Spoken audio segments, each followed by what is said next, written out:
good morning, everybody. It is the weekend, and I am up earlier than usual with a hopefully future councilwoman. Her name is Hailie Kim.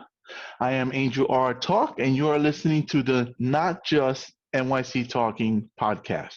The city of New York, Boricua from the Bronx. Hailie, please introduce yourself. Tell us who you are, what you do, what's going on. Thanks for having me on here, Angel. I am Hailie Kim. I'm 27, an adjunct lecturer at Hunter College, and I'm running for City Council in District 26, which encompasses Long Island City, Sunnyside, Woodside, and part of Astoria. Very cool. You know, when I first moved to Queens, I actually lived in Woodside. Oh, wow. And yeah, it was, I loved it there. I actually missed that apartment. It was on 69th Street and Fish, just like one stop before the Jackson Heights 74th, the hub. I loved my place there. I moved out over to Kew Gardens, but I really love that neighborhood. I do miss it. Yeah, it's a great neighborhood. My grandparents still live there, actually. There was did you ever eat at a place called El Sitio? Does that ring a bell? It was a Cuban spot that was right on that area. It's gone now. It's been gone for a couple of years, but that was one of my greatest memories. Well, one of the reasons I moved to the area was because when I was checking it out, when I had lunch, I tried a few spots as I was going through, and there's another one called La Flor, a small spot. Yeah, it was nice, and it just made an impression on me, and actually helped me decide to move into Queens from the Bronx, which is where I came from. Wow. Now, this I found merely by chance, which I thought was very interesting. You speak Russian, and you also happen to like a band named Kino. No. Yeah. It's a great band. It really is. Now, for most people that won't know, it's an 80s band, an 80s rock band from Russia. Yeah, and, from the Soviet Union toward the end. Viktor Tsoy, the lead singer, is credited with partially helping to end the Soviet Union through his music, actually. He kind of galvanized a lot of very young people to revolt. Well, he did since pass away, and well, here we are. I am 43.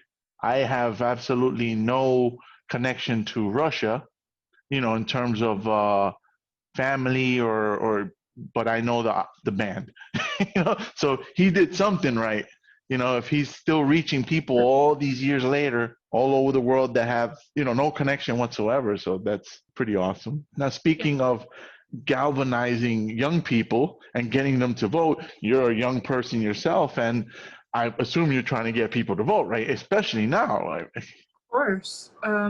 One of the bigger things, actually, with open elections is I have a feeling that with every new candidate, there's going to be a slew of new voters who have been kind of waiting for new people to try and enter politics, and specifically city council for almost anywhere between 8 and 12 years. So it's so wild to wait for a new person to start running, for there to actually be a real chance. At least until very recently, it was really rare for a challenger to beat an incumbent. And right now, because there are not many incumbents in city council, this is like a really big chance for voters to come out and really change the shape of New York City politics from now on. Speaking of beating incumbents, look at the picture you have behind you. Yeah. That was very surprising because that she took down a very powerful, long-standing Democrat. Actually attended a few of his town halls. I was giving him hell about deporting veterans. Oh. You know, how you know, it kind of pissed me off that people who serve the country, who may not have been documented, were being deported. You know, so it's some of them injured, some of them with trauma, people we should be taking care of because they served our nation. And I took them to task on that, you know. We need people like that. If I ever do anything wrong, if I were to get elected, I would want my constituents to tell me that they don't like what I did. So that kind of thing is really important. Yeah, these days, and you can tell me your thoughts on that as well. I don't feel the majority of politicians listen to or care what we want.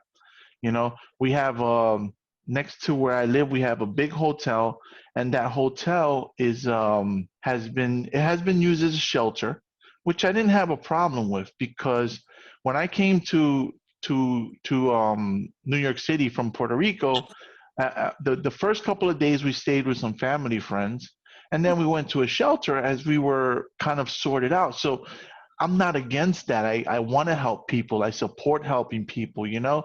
Um, and things were okay, but then they start, I guess when COVID struck, the hotel kind of became strapped for cash, understandably, and they lowered their rates to really, really low rates where people are renting rooms for parties. They're throwing COVID parties. People are getting drunk. They're throwing bottles out the window. And the pinnacle of it all, the biggest thing was that we've had two shootings. People in the parties having beef with each other and shooting, including a drive-by shooting. We didn't want the hotel to be used for that. And it's still happening, you know. We've had police out there. So someone's listening somewhere to our complaints and stuff because we did have police stationed like almost every day you see a cop car there. But we shouldn't have to resort to that to make the place safe. And they want to put a jail in the borough. I don't know if you're familiar with that. Yeah. I, that I'm also against, obviously, but not so more because I don't think it addresses the real problem. So if you have COs here and inmates here, and there's a problem, and you move them here, what changed? Exactly. So it's sort of a shifting of the issue from Rikers into other smaller jails, which really doesn't do much. They talk about it being a community kind of jail, which I don't think it really makes that much of a difference. I don't really buy that. And, you know, people talk a lot about being tough on crime. I don't think you'll find a New York City politician who's actually pro-crime, whether they're Right. socialist, whether they're liberal, whether they're, you know, conservative. None of us actually endorse the crime. We don't want there to be crime, and one of the things that you have to acknowledge is that if you want to be tough on crime, you have to think of the root causes, because right now with the jails and the current system, what we're doing is essentially punishing the crime, sure, when we could be making sure that the crime doesn't really happen to begin with.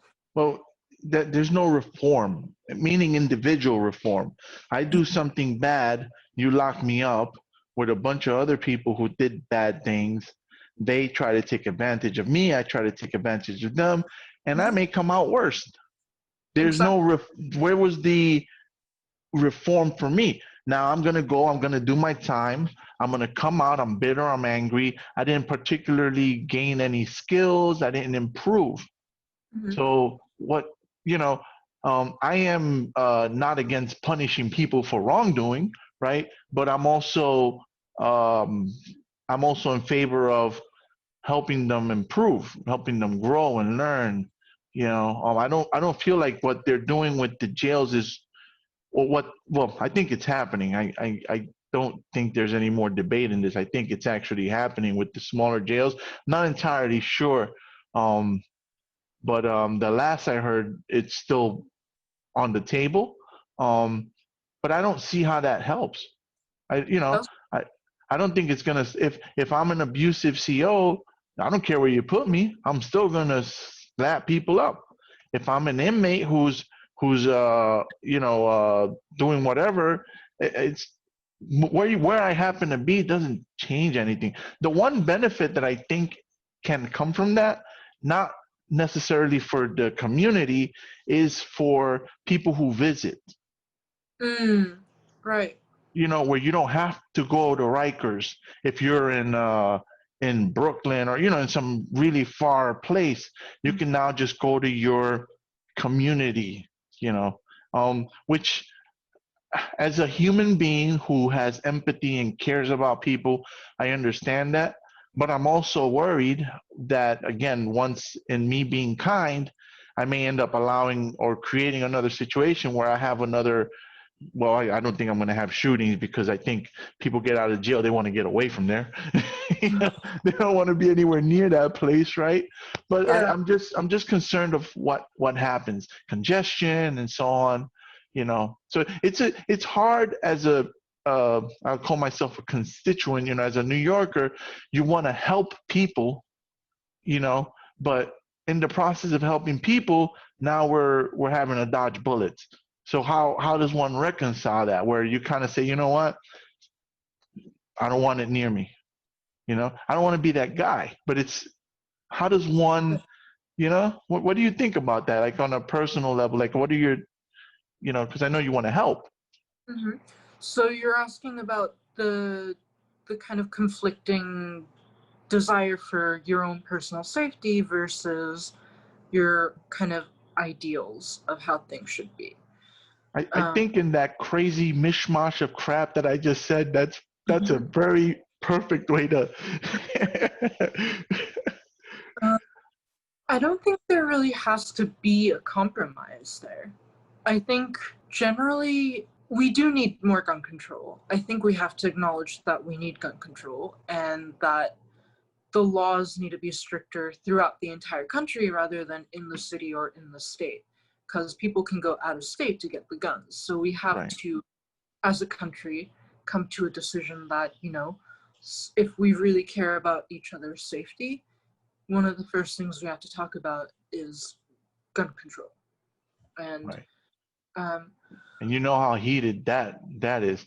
Mind you, I am pro gun, right? mhm, I've been a pro gun guy for years. As a matter of fact, that was one of the reasons for a very brief period of my life that I was voting right wing because I mhm, wanted to protect my Second Amendment rights. But in mhm, that process of doing that, and I became exposed to all the other things that these guys were pushing, I clearly could not support, you know. And I was actually doing a lot of writing for them in prominent platforms, but I was always at odds with them on social issues. mhm, You know, I just wanted to defend my gun rights, but in aligning with them in that one thing, all of a sudden it's like, you know, send them back, get them out the country, send them back, and all these other things that I was completely against. yeah, Um, so I had to, you know, remove myself from that. Um, but I, even as a pro gun, I'm sorry, I cut you off on that, but just wanted to kind of illustrate how we can be reasonable. Even as a pro gun guy, I agree that in the country, the laws are far too lax. mhm, Um, it, it, to the point where even I have said to myself, if at some point I lose my gun permit and they take my guns away because New York City, I feel is too extreme mhm. on their gun laws, but the rest of the country is too laxed. You know, so I've said if they ever take my guns away legally and take away my permit, I'm just going to go to Tennessee. I'm going to buy a gun and I'm going to bring it back and hide it under my sofa. No one Which will ever is, know. yeah, which And is an that's issue. the problem. Yeah, and it is an issue if we're not this isolated kind of thing. We're part of a larger city, we're part of a larger state, we're part of a larger country. Right. And it's really important to come to a consensus about these sort of things, which is that, you know, we talk about, oh, one of the common refrains is, oh, New York City has really strict gun laws, then why are people still using guns over there? Mm, I don't say that, just to be clear, you know, No, no, because but I definitely hear that, you know, yeah, well, New York City doesn't have guns. Well, how come they have a lot of more gun crime than other places? exactly. See, that's sort of a kind of common thing that I've heard a lot. A lot of people argue when they're talking about the reasons for relaxing gun laws, which is people are going to do what they're going to do. So why are you trying to prevent it? What are you doing? And I disagree with that, of course. And you do as well. Hmm. And see, there are a lot of things that we can come to a conclusion about, and we can say the end goal is this. The end goal is safety. The problem a lot of people have is kind of agreeing on the path, which I've also noticed. I don't think also, I've said I don't think there are many politicians who are pro-crime, right? Right. I Right. also don't think there are many politicians who are pro, poverty. I really don't. At least in my kind of naive, like little way, I hope that people really have their intentions are good. It's that we disagree on getting there. I've had a lot of conversations with people who, for example, right now in my district specifically, a huge issue is housing, which it seems like if we're talking shelters and we're talking Hmm. homelessness, um, it's a big deal. It really is. And Especially now. I mean, you've noticed you take the train and it's it's pretty bizarre. it shouldn't have only come to this to kind of bring this issue to a forefront. We've been talking about homelessness since the 80s, I believe, and we've had many, many ways of trying to relieve homelessness, but we've never put the money behind fully ending homelessness. I think there are people who think that it's not worth investing in. You talked about a hotel being initially used as a homeless shelter. And I think Correct. that also made bigger by de Blasio. I'm not going to say he was the one who started it or anything because I don't think he did, but there were a lot of hotels that are being converted into homeless shelters, which as a temporary fix is fine. But we need to think proactively. What are proven things that have actually gotten rid of chronic homelessness in other countries? And the most immediate thing is giving people a place to live. It means converting whatever empty units you have into affordable housing units.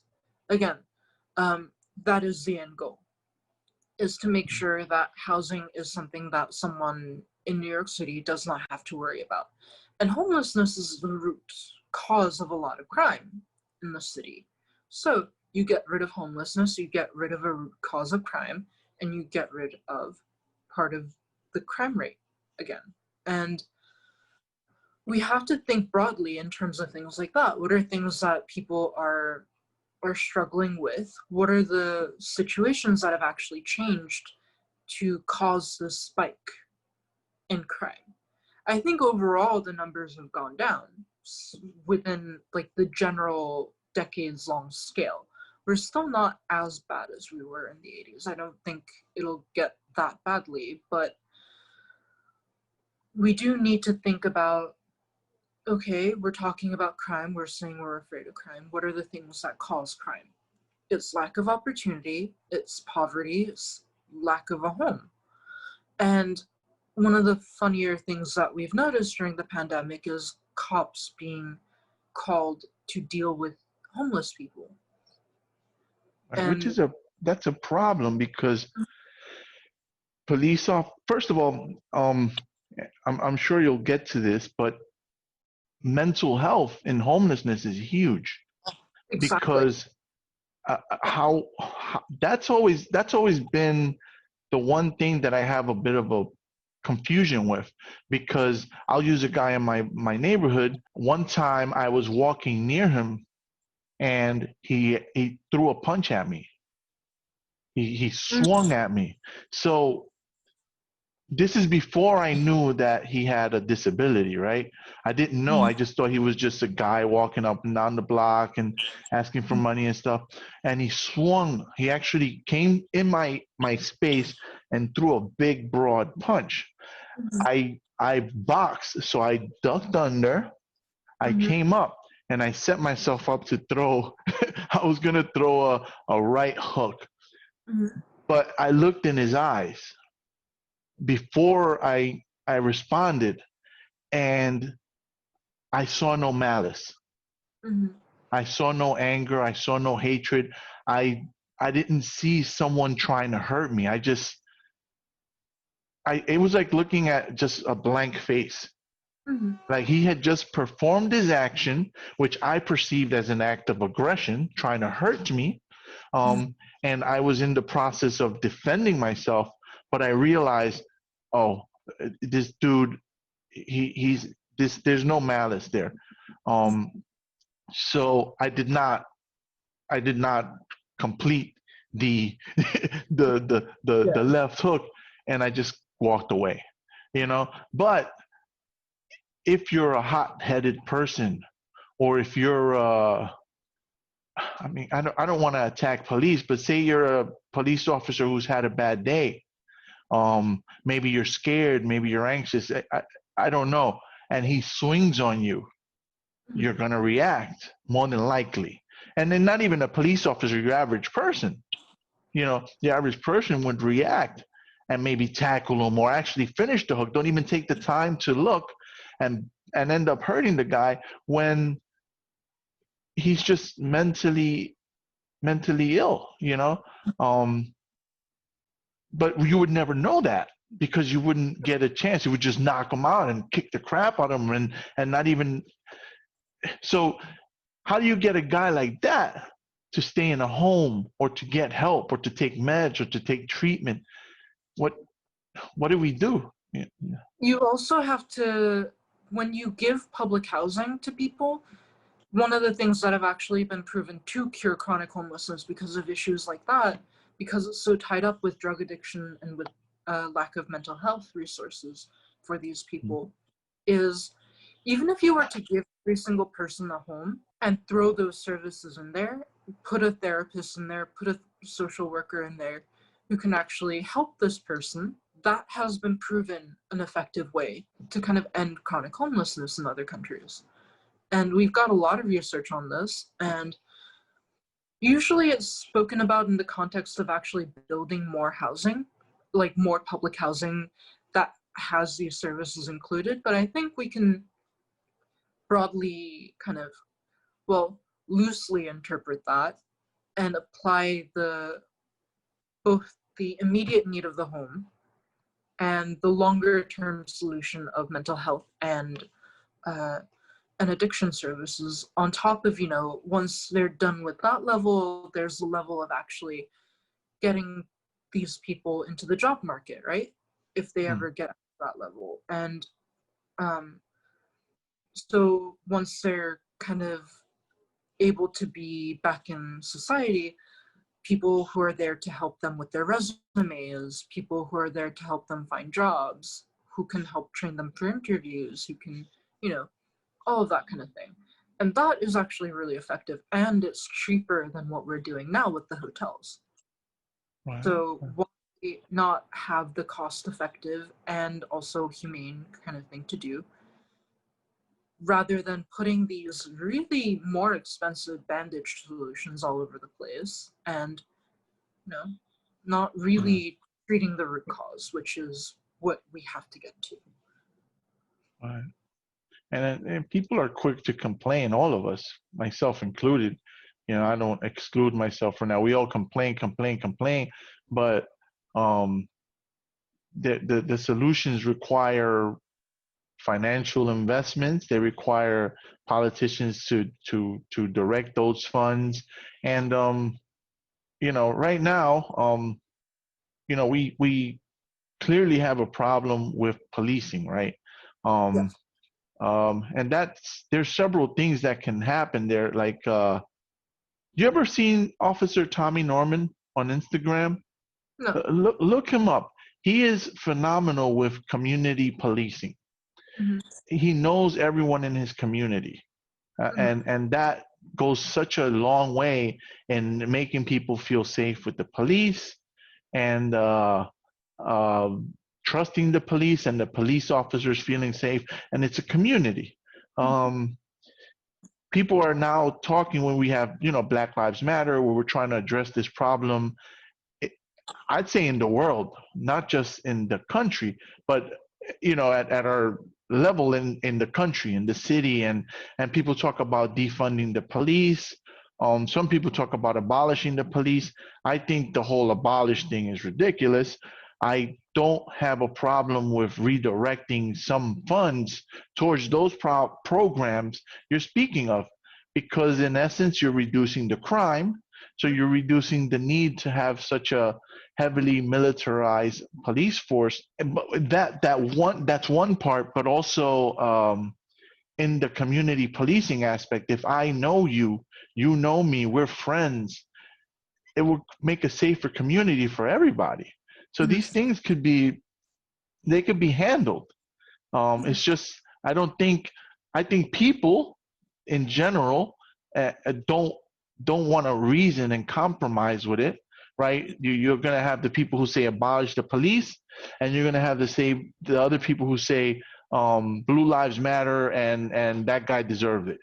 So there's these two extremes in everything. Even if we were to get into the gun debate, oh my gosh, forget about it. If I brought somebody who's an anti-gun person or a pro-gun person, and we try to talk, there will be absolutely no compromise, none whatsoever. I think like I'm a rarity in that, But if we people would be willing to compromise a bit, if politicians were like yourself, that would listen, and you're saying that's what you will do. So if we have people like you that are actually listening to the people and understand it, because you're from it, you grew up here, you came here like first grade, right? So you've been here your whole life. I came here kindergarten.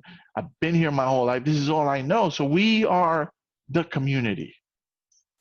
So getting people like yourself, like AOC behind you into these positions, I love having her in there because she tells us what it is. Politicians, I felt they never did what she does in terms of talking about things. She tells us, I'm sitting in this thing, in this briefing, and here's what they want to do. And this is why this process is broken. She's letting us have an insight into things that we've never seen. So I love it. I absolutely love it. Yeah, no, AOC is actually my congresswoman, so I'm very happy to have her poster up on my wall. Very deliberate choice as well, I have to admit. Yeah, well, of course. That was the first thing I noticed. I saw your face, and I saw AC. I'm like, I know what you're doing. And no, I think she's also got a lot of great ideas in terms of she understands what some of the bigger systemic issues are. It's poverty. People, they're being told, we have no money for education, when we do have enough money for all these other things. And, we talk a lot about education, we talk a lot about reducing crime. Another thing we need to do is to put money into public education. And we have to, also sort out some of the things that go on with the bureaucracy, of course. And that is one of the steps, but also if you look at what a politician decides to fund, you know what their values are. It's so applied to what legislation that they kind of decide to sponsor and everything, of course. But that is a little bit more kind of, it shifts with things, but a politician funded what they funded. And you also know who's paying for them based on what they fund. Precisely. And I think toward the middle of the Black Lives Matter protests this time around, there were quite a lot in my area, actually. And there was a man called Donovan Richards, who's likely our borough president, and he spoke there. And I didn't vote for Donovan Richards, but I respected what he said at the protests, which is, these police have to get their knees off of our necks, essentially. They have to stop killing us. And I was really moved by the speech. I was really inspired, and I thought, okay, he and I have differing views on real estate and things like that. Okay. But it doesn't detract from how inspiring the speech was. And then what he did very recently was to lead sponsor a legislation that amends the chokehold ban. that the city council got passed. And I found that a real betrayal, actually. And instead of saying people deserve homes, no one deserves to be out there like suffering in extreme weather, whether it's COVID or not. They deserve dignity. And that is primarily what I agree with Alexandria Ocasio-Cortez and the Democratic Socialists of America, is people should come before profits. We need to show that our values are actually for people rather than outside interests. We need to show that, okay, so we're going to be spending more money on things that don't make us that much profit. We're thinking really short term if we think like that. If we invest in people, we're investing in profit as well. Like back in the 70s when wealth was a lot better redistributed and when CUNY was free, for every dollar the city invested in a CUNY student, we got 8 times back in return when the student graduated, had a really good job, and was contributing to the economy. And sure, 4 years of investing in a student and longer term, if we're talking general education rather than higher education, K to 12 on top of higher education, sure, it takes a little while. Sure, kids can't vote. So politicians are less likely to have their interests at heart. But we have to show people that we really care about what will benefit them, not what will benefit special interests like real estate, like the police unions, like things like that. Like fossil fuel industry, all those things. And it has to be part of the broader conversation that people matter. And that's what I think she was really successful in doing it in the New York City level, especially. Although now she's a national phenomenon. Oh yeah. You either love her or you despise her. Like I see a lot of people that because my social media timeline is very diverse. I have people who I know from my brief foray into the right wing world. So I'm still connected to quite a few people, and obviously, most of my people I've grown up with are all Democrats. So I see like one post will be a very pro AOC post, and immediately below it, it'll be the same article, the same picture, the same story, with a completely opposite description from the person, which that just sometimes I feel like it's making me crazy. Like it's just like my brain is going because I'm looking at these two very, very opposing views right next to each other, one right after the other, and I'm just sitting there like, this is crazy. This is the state of our country. Right. And it used to show, actually, way back when, it was a lot of what you think of as progressive policies had a great amount of public support. Back in the 80s, back in the 90s, this was the case. And universally, people were for things like letting people have healthcare, without it draining their bank if they got sick. And things like, well, look at the ADA. The ADA was bipartisan. Just celebrated 30 years, 30 years of the ADA, and that was a bipartisan effort. It would never have happened if Bush wasn't on board. If it wouldn't have. It wouldn't have. There's just no way. If people don't work together, some things will never happen. So you have to have it just, I mean, that statement about the two completely opposite captions for the same story with AOC should illustrate the state of the country. People are very, very strongly divided. Yeah, and I think very it's been kind of declining, this sort of unity that we were supposed to have. And we're divided on interpretations of what is a healthy economy or not, Mm. which for some people it's the stock market, it's, you know, Dow Jones, it's numbers. Whereas for other people, it's sort of more, okay, are people okay? Do Or like people have small business, right? You mentioned that on your website, and you Mhm. yourself have some experience with that with your own family. So, My dad owned a small business until COVID kind of took it away, and I've been watching from the sidelines for the last 10, 12 years mm, how difficult it is to run a small business in New York City. The rent is ridiculous for commercial as well as residential units, and there are interests that actually really affect both. It's not, you know, separate issues, it's connected. The same kind of people who have interests in the residential real estate market have an interest in the commercial real estate market. And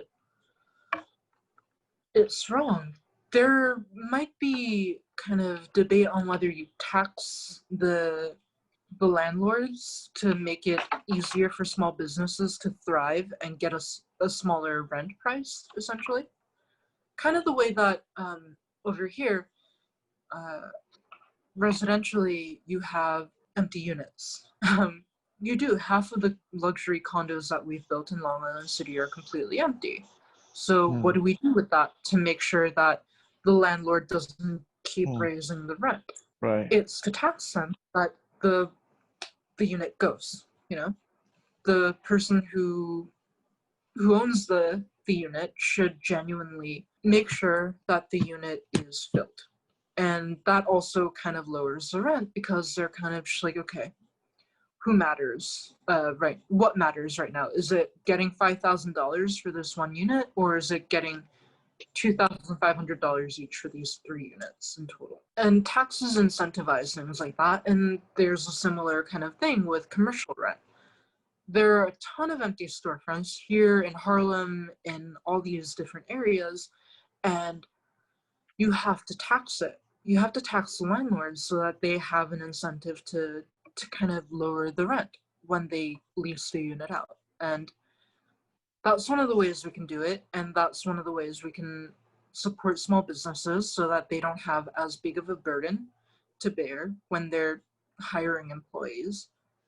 A lot of people I know would love to pay their employees better, right. but they have to consider rent, they do have to eat. And so if you get rid of absurdly high rent, they have more money to distribute to their workers. And that's kind of part of how it works. And also unionizing the workers so that they actually have kind of a say and more of a voice, and they can push back on things that they don't like. It's there's so many things, you know. Like if you speak about one piece, it can. It's like I forget what it was called from programming. We would do a tree. If this, then that. Mm-hmm. If that, then this. Like a flow chart of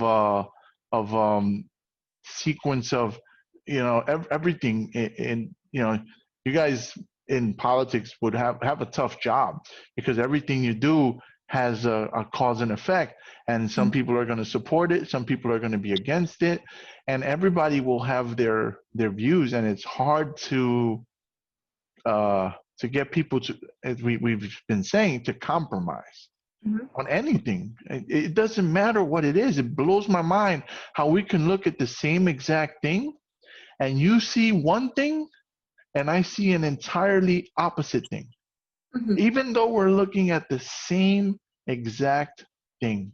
It Mm-hmm. is absolutely mind blowing. And compromise is important, but also it's more about getting to that common agreement on goals, I think, rather than Right. compromising on the legislation itself. That's what's important. I think How do you make when this person see that? That's, ex- you know, they're so stubborn in their view Mhm. that we'll use the very controversial gun debate. You want to take my gun rights. You want to register them so that you could come take them from me. That's one extreme, right? Then the other guy is like, we just wanna register them so that we know people legally own them. Mhm. We just want to know that where they're at and that they're accounted for. That's all. No, you knowing where they're at means you can come take them. Because culturally, if I grew up in a place like Tennessee where I can just go to John's gun store and just pick up a rifle and bring it home, and all of a sudden I'm in a place like New York where I have to go to one police plaza. I have to bring the weapon. They have to take the serial number. They fingerprint me. All that stuff is going to be scary to that person. So getting those two people to compromise, because and they always will reference, and I don't.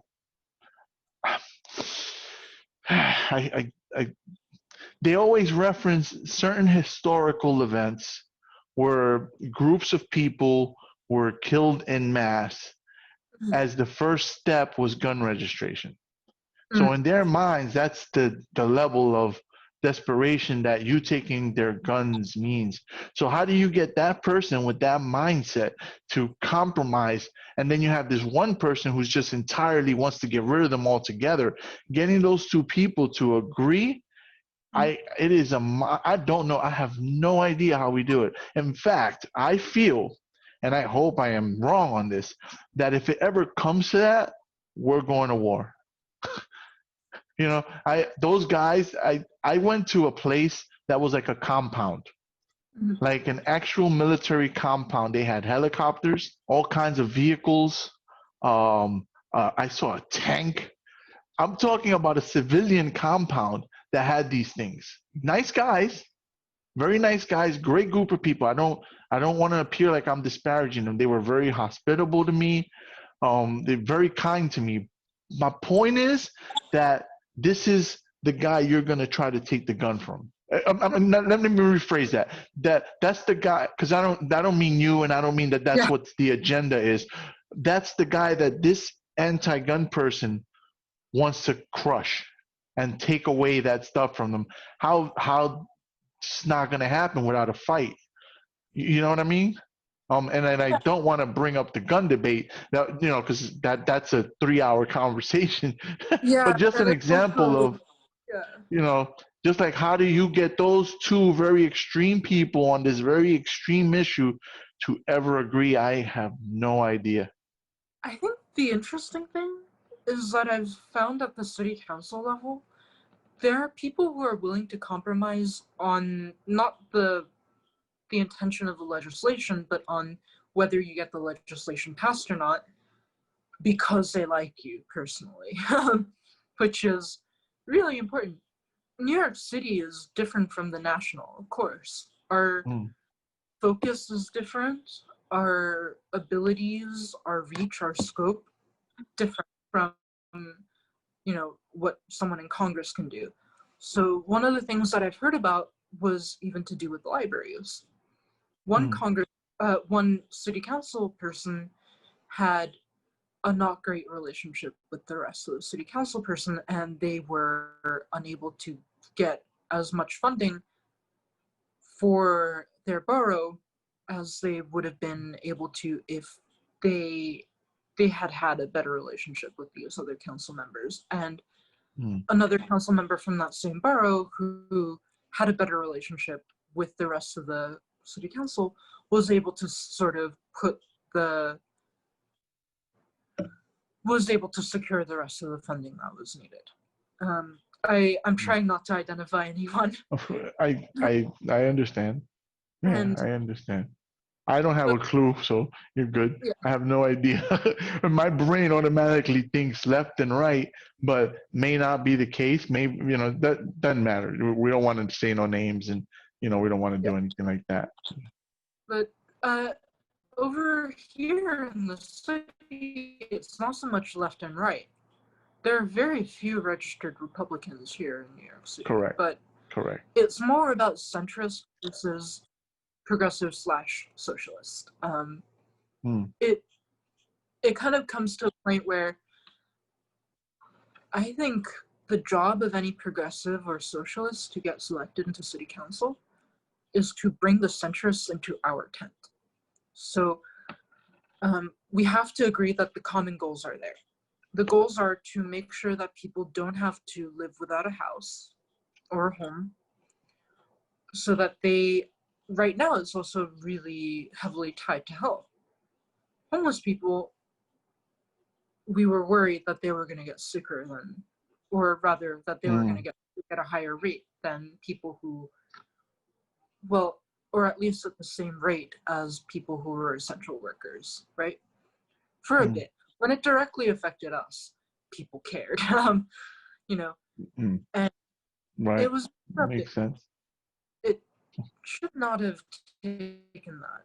I don't think it should have taken that, but agreeing that people being able to have a home to go back to at the end of the day is important should be an agreement.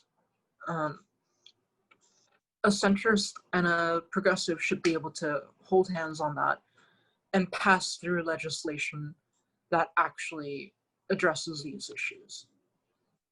Whether it's a tax on landlords for empty units. That would be the point of contention, how to do it. Exactly. Not necessarily we want to do it, but how. And that's where they're going to fight. That's where they're going to disagree. And that's where making that friend and having a good relationship with each other makes a difference. Because if I don't like you, I'm not, Angel, I need this money. Good luck. Yeah, exactly. Like, good luck with that. As opposed to someone who's your friend, or at least you have a good relationship. I mean, this is in work and in every aspect in life. Hey, let's talk about this. All right, so I'm willing to do this if you're willing to do this, and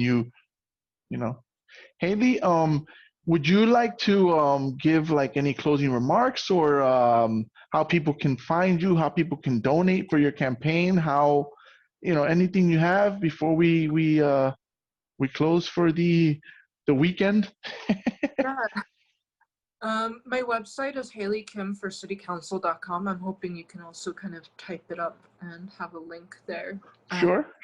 I am really happy to be running for city council and to try and meet as many people as possible. I think right now New York City is at a precipice where we can really change how even the city looks like. Right now it is about unity. It's about having proper legislation and a proper budget that reflects who we are as a city.